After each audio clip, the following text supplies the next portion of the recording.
अगर आपका घर जल रहा हो तो आप क्या करेंगे?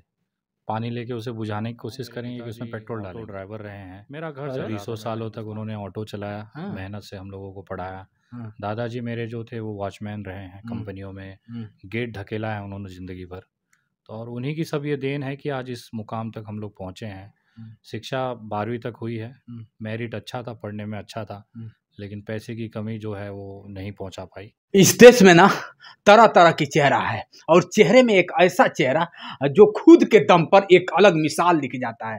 पता नहीं होता है कौन कहाँ चला जाता है, ये सोशल मीडिया का देन है। आज हमारे बीच में है, बड़ा शिद्दत से कह लीजिए, मैं मिलना भी चाहता था, बड़ा शिद्दत से आज हमारी मुलाकात हो गई है।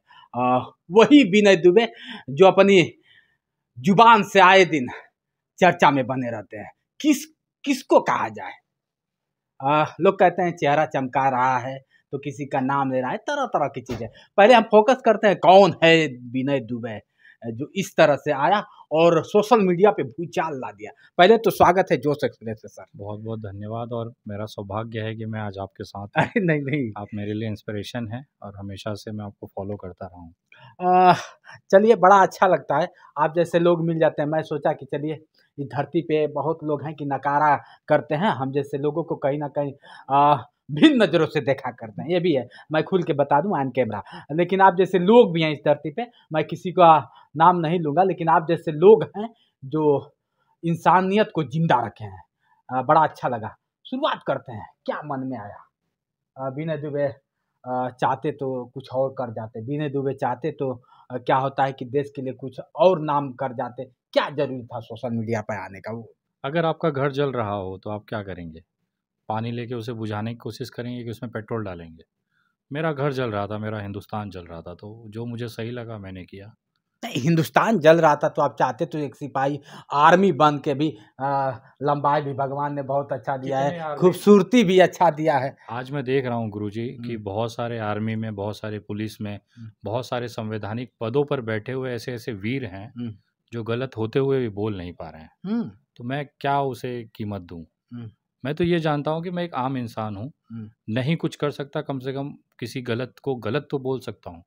वो मैंने बेखौफी से बोला, मुझे रत्ती भर ये डर नहीं लगा कि इसका अंजाम क्या होगा। आखिर लोग जानना चाहते हैं कि कौन है विनय दुबे जो कहता है कि क्या होता है कि मैं मुंबई से हूँ, मुंबई वाला विनय दुबे। आखिर कहाँ से हैं, कौन है? थोड़ा सा अपने बारे में दर्शकों को बताना चाहेंगे। अब तक कहीं बताए नहीं है, उठते हैं बस शुरू हो जाते हैं, मैं विनय दुबे मुंबई से। देखिए, मुझे गर्व होता है सर, मैं जिस भूमि में पैदा हुआ उसका अपना नाम लेने में अगर एक अनुभूति होती है। 1920 में बनारस में मेरा परिवार रहता था। मेरे पूर्वज यहाँ बनारस से हैं।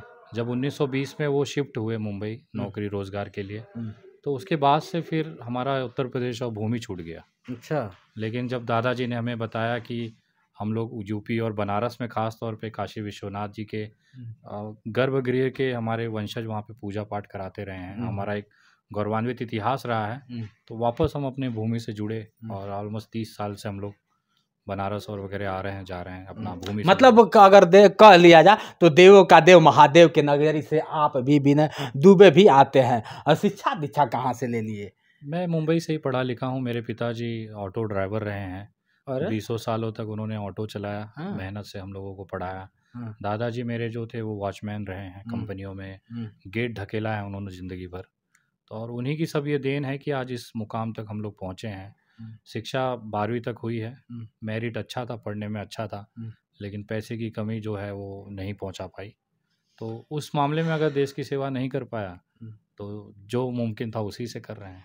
चलिए, ऑटो वाला का लोग कहते हैं, कहीं ऐसा नहीं लग रहा है कि तौहीन होगा? मैं कह दूंगा कि मेरा बाप ऑटो वाला था, मेरा दादा गेट खींचता था, तो ये पब्लिक के बीच में देखिए पब्लिक क्या सोचते हैं मैं वो मानता नहीं, लेकिन मेरे पिताजी, मेरे बड़ा दादाजी जो है मेरे लिए आदर्श रहे हैं। मुझे गर्व रहा है उनके कार्यों पर। कोई काम छोटा बड़ा नहीं होता सर, अगर आपको उसमें सम्मान है, आपको अंदर संतुष्टि है, तो वो सबसे बड़ा अच्छा काम है। अगर ऐसा हम देखने जाएं तो बहुत सारी चीज़ें देश में पलट जाएंगी। अच्छा, कभी लोग कहते नहीं है क्या? अभी तो हमें नहीं लग रहा है कि कहीं आप बयां किए होंगे, लेकिन बयां जब करते हैं लोग कहते नहीं, एक ऑटो वाले का लड़का इतना बोलने लगा। अरे ये ऑटो वाले का लड़का बोल नहीं सकता, कहाँ लिखा हुआ है? नहीं, जैसे कि देखिए, कभी कहा जाता था कि राजा का बेटा ही राजा होगा, आप भी इस बात से अवगत हैं, अवगत हैं, लेकिन मेरा ये कहना है कि आप किसी भी परिस्थितियों में रहें, आपके आर्थिक हालात, सामाजिक हालात कितने भी खराब रहें, लेकिन अगर आप सही को सही बोलने का जिगरा रखते हैं ना, तो ऊपर वाला आपको रास्ता देता है। कहाँ से मन में आया कि नहीं सोशल मीडिया पे मुझे चलना चाहिए? कौन सा वो दिन था कि आपने कहा कि नहीं, अब सारा कार्य एक तरफ और मैं खुद में अलग आवाज बनूंगा और लोगों के लिए मैं एक जागरूकता की नई किरण लाऊंगा, नई सुबह लाऊंगा? ये कहाँ से मन में आ गया? देखिए, मैं ये मानता हूँ ना सर कि आविष्कार जो है ना, आवश्यकता जो है वो आविष्कार की जननी है। बिल्कुल बिल्कुल। अगर भाजपा के मुंबई के एक नेता ने मेरे परिवार को और मुझे प्रताड़ित नहीं किया होता, तो आज विनय दुबे नहीं होता। अच्छा। सोशल मीडिया पर एक राइट विंग का एक्टिविस्ट अगर फ़ोन करके मुझे गाली नहीं दिया होता, तो आज मैंने भाजपाइयों की इतनी गाली नहीं रेली होती। तो कहीं ना कहीं कुछ ना कुछ आपको बनने में किसी न किसी चीज़ों और परिस्थितियों के हालात होते हैं। बीजेपी से नफरत पैदा करने वाला वो मुंबई का जो नेता है, आज जो पछताता है कि आखिर मैंने क्यों इस आदमी को, एक आम इंसान, मैं अपनी दुनिया में मस्त रहता था, उसने कुछ चीज़ों को लेके मेरे फैमिली को प्रताड़ित किया। आज उसी का भुगतान पूरा भारतीय जनता पार्टी पूरे देश में भोग रहा है। और मैं बताना चाहूँगा कि अगर एक इंसान को अगर आपने उसके अंदर की आत्मीयता को जगा दिया ना, तो एक राजनीतिक पार्टी जिसकी सबसे बड़ी कार्यकर्ता रैली है, इतना बड़ा आईटी सेल उसको रोक नहीं पाएगा। तो एक आम इंसान, कॉमन मैन होकर अगर मैंने इन लोगों की रोज धज्जियां उड़ाई है और हमेशा उड़ाते रहा हूँ, तो ये कोई बड़ी बात नहीं है। आप भी इसमें कर सकते हैं, इसमें कुछ अलग से जादू नहीं है।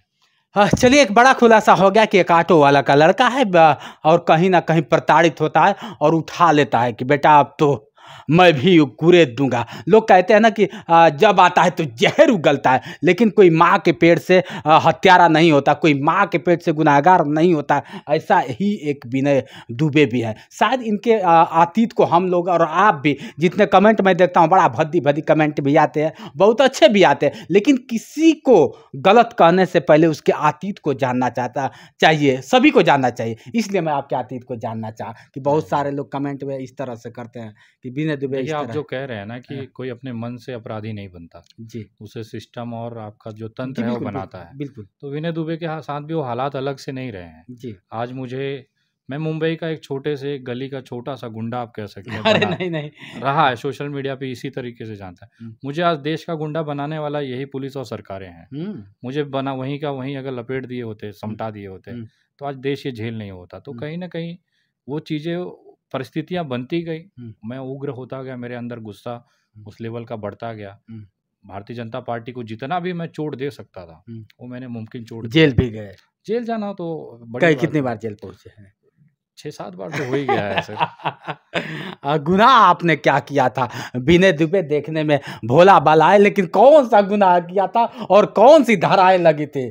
मेरा बस एक ही गुनाह था कि मैं सच बोल देता था। अच्छा। मैंने चोर को चोर बोला, डाकू को डाकू बोला, गद्दार को गद्दार बोला, देशद्रोही को देशद्रोही बोला। अक्सर मैं देखा हूँ, लोग कहते हैं कि अगर सच को बोलना बगावत है तो मैं बागी हूँ, ऐसा बोला जाता है। तो आप बागी बन गए? नहीं, हम तो बागियों के सरदार बना दिए गए हैं। अच्छा, बागियों के सरदार बना दिए गए। चलिए, ये तो रहा इनकी ज़िंदगी। कहीं ना कहीं हम और आप इन पे कमेंट करते हैं, बड़ा अच्छा भी लगता है, बहुत बुरा भी लगता है, लेकिन किसी को गलत कहने से पहले उसके बारे में जानना चाहिए।